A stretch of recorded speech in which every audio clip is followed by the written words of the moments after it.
Nous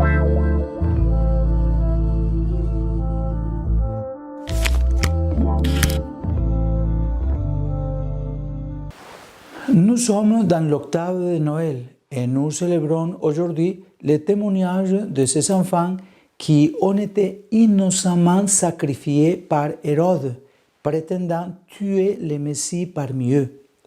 Ces 100 versets par ces enfants est le premier verset pour éteindre la lumière de Dieu au milieu de l'humanité. Ce sang, uni à celui de Christ sur la croix, rachète l'humanité et ouvre les portes du ciel.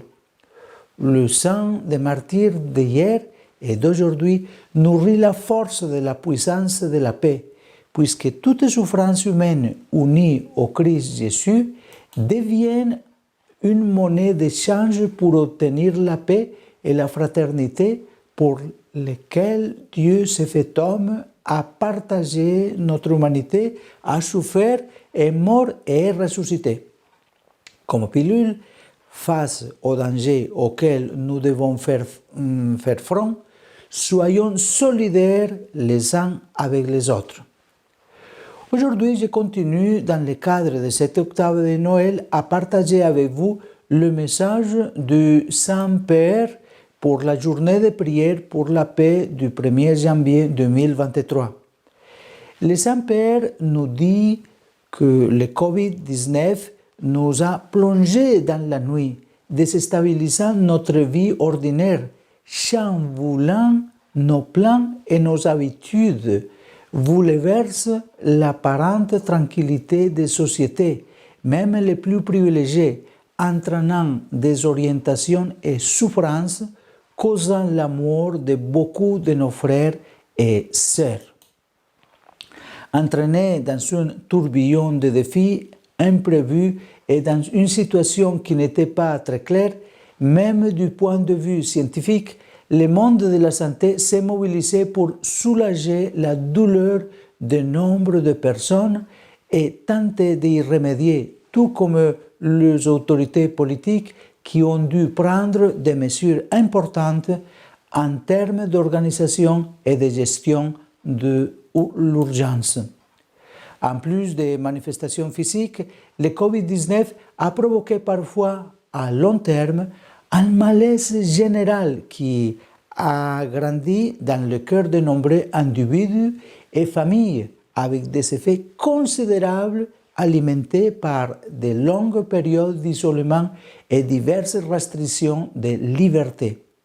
En outre, nous ne pouvons pas oublier la manière dont la pandémie a touché certains aspects sensibles de l'ordre social et économique, faisant ressortir des contradictions et des inégalités. Elle a menacé la sécurité de l'emploi de nombreuses personnes et a aggravé la solitude de plus en plus répandue dans nos sociétés, notamment celle des plus faibles et des pauvres. Pensons par exemple aux millions de travailleurs clandestins dans de nombreuses régions du monde qui sont restés sans emploi et sans aucun soutien durant tout le confinement. Les individus et la société progressent rarement dans des situations générant un tel sentiment de défaite et d'amertume. Ces dernières affaiblissent les efforts dépensés pour la paix et provoquent des conflits sociaux, des frustrations et des violences de toutes sortes. En ce sens, la pandémie semble avoir bouleversé même les parties les plus paisibles de notre monde, faisant ressortir d'innombrables fragilités. Face à cela, la solidarité a été la base pour pouvoir faire front aux défis que nous avons et que nous continuons à avoir. Marie, Joseph et l'enfant ont été sauvés par l'ange du Seigneur qui a parlé à Joseph en songe pour qu'il puisse fuir en Égypte. Aujourd'hui, le Seigneur nous dit qu'au milieu des difficultés qui se présentent à nous, nous devons être solidaires les uns avec les autres pour nous aider, pour nous protéger et avancer dans nos projets, dans notre vie et en général dans notre saint voyage.